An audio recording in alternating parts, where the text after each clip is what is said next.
to my first review of a 2021 release. Today we are going to be talking about a new Netflix film, Outside the Wire, which will be out on Netflix on Friday. Set in the future, Harp, a drone pilot, is sent into a deadly militarized zone where he finds himself working for Leo, who's played by Anthony Mackie, an android officer, tasked to locate a doomsday device before the insurgents do. This was a movie that had come to my attention about maybe a week and a half ago. I had no idea that this was even coming out. And I looked at the director of the movie, and it's Mikaela Hofstrom. I don't know if I've said that name right. There's also another name in this review. It's the guy who plays Euron Greyjoy. I'm not even going to attempt to say his name because I already know I'm going to botch it. He has directed a movie that I've liked. I haven't seen all of his movies, but the one movie that he directed that I felt was actually fairly adequate was Escape Plan with Sylvester Stallone and Arnold Schwarzenegger. That movie knew exactly what it was.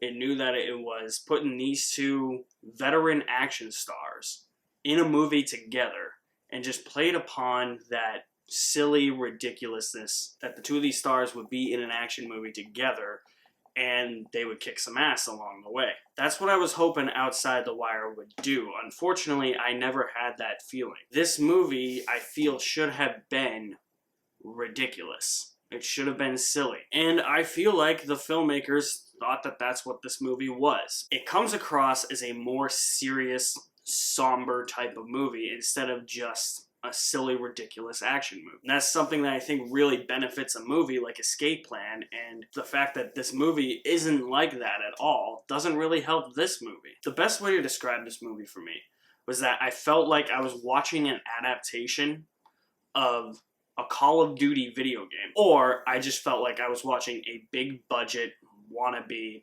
military recruitment video. As I said, Anthony Mackie is in this movie, and he is in the MCU. He's gotten a lot of praise for his portrayal of Falcon in the MCU, and rightfully so. He's really great in the MCU. In here, though, it's not even like he's just collecting a paycheck. Feels like he's just making this movie because he's bored and he's got nothing else to do. Watching him, I was like, is this a Marvel What If episode? And we're just getting that episode early. It's like, what if Falcon was the one that had like a cybernetic arm or something like that? That's how it felt to me, honestly. Watching Anthony Mackie's character in this movie, he felt like a Terminator. It felt like I was watching somebody playing a video game with every cheat code possible. And the task in this movie just came across as one of the easiest things ever. And a big reason was because I felt like I was watching somebody who had God mode on in a video game and was just wrecking house with everybody. I felt like he wasn't getting hurt at all until the end. I'll give praise to Michael Hofstrom. He at least knows how to film an action sequence in frame without shaky camera, and you can tell what is going on. Unfortunately, in some of these sequences, the editing is very bizarre. Some shots don't last more than a millisecond. I'm not blaming the director for that. I'm blaming the editor. You should know that switching back and forth so quick between shots is just going to make somebody's brain explode like mine. There's just so many ideas in this movie that I think could have been hammered out a lot more. There's this robotic police force. They're named Gumps, so I laughed at that. Not really fleshed out all that much. The characters in this movie aren't fleshed out all that much either. There's a little backstory. It just wasn't enough for me to care about these characters or grab my attention or latch onto the emotional weight that this movie is trying to present. I don't really have any of that for me because of how poor the characterization was.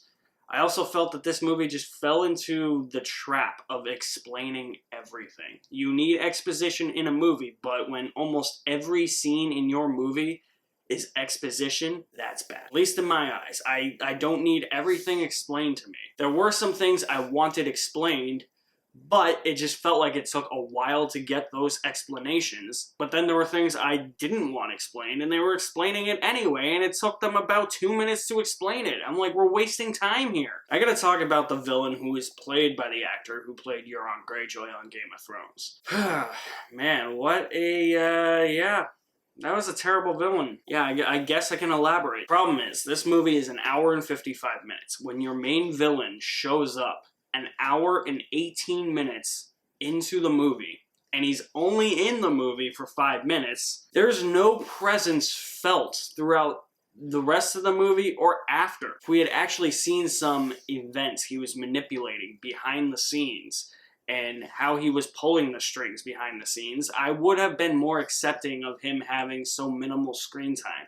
Take Silva in Skyfall, for instance. That movie's close to 2.5 hours. Silva is not even in the first half of the movie, but you understand that his presence is felt because he's manipulating terrorist attacks behind closed doors. He's manipulating terrorist attacks from different places in the world. He's sending his henchmen to get the job done for him.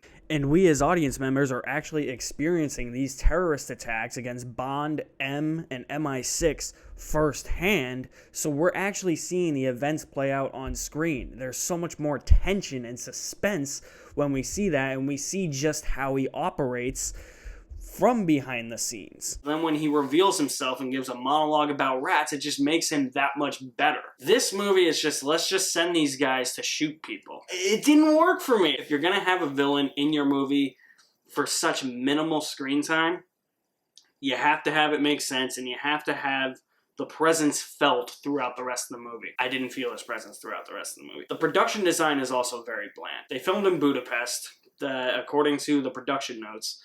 And I bet you Budapest is a very nice city. But the way that the visual style for this movie looked, it just looked like it was one of the most bland, boring cities ever. And I don't know if it's because they just blocked all the streets off for filming, or they just added some weird color filter in those scenes that gave the movie a more gritty and somber look to it. I have no idea. From a visual standpoint, I just wasn't very impressed. It just made me feel tired. I mean, can I really recommend Outside the Wire? There's gonna be people that are gonna love this movie. There's going to be people like me that don't really like it at all. The way I look at it is that, aside from action movies in popular franchises like James Bond or Mission Impossible, these types of movies are just the ones that play to the casual audiences. Seems like most action movies nowadays do that. It's a movie that tries to be smarter than its audience, and it's really not. In that way, it does get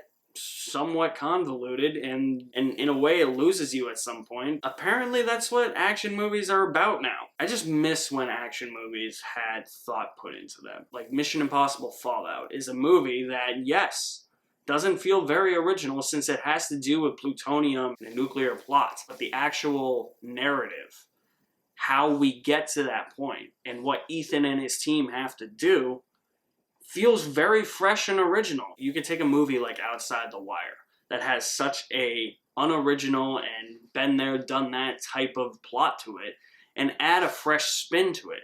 And I feel like maybe they felt like they were doing that because they made Anthony Mackie's character a cybernetic super soldier, but that's not enough. It never really explores that sci-fi element at all, and it really just comes across as a generic action movie. It feels like a war movie, but a generic war movie. Every action movie cliche in which one of the characters is in a position, then he's fired from that position, and he's put into a new position with a new commanding officer, and they don't really get along, and that guy that was fired from that previous position feels like a fish out of water. It's all here. There's no fresh spin on it. That really made me have more enjoyment than I actually did. And I wanted to enjoy this movie.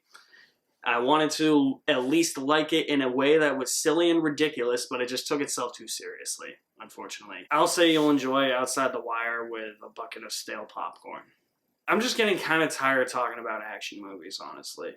Unless if it's from a franchise like Mission Impossible or James Bond, because they're all just the same thing now. And I'm a huge action movie fan. I want to go back to the days of the 90s where they knew exactly what they were, and they were committed to being those. So that's my review of Outside the Wire. Are you guys going to watch Outside the Wire? What did you think? Do not forget to like, comment, and subscribe on this video. I'm actually going to try and mention that at the beginning of all my reviews. I totally forgot with this one, so definitely like this video. Hit that subscribe button.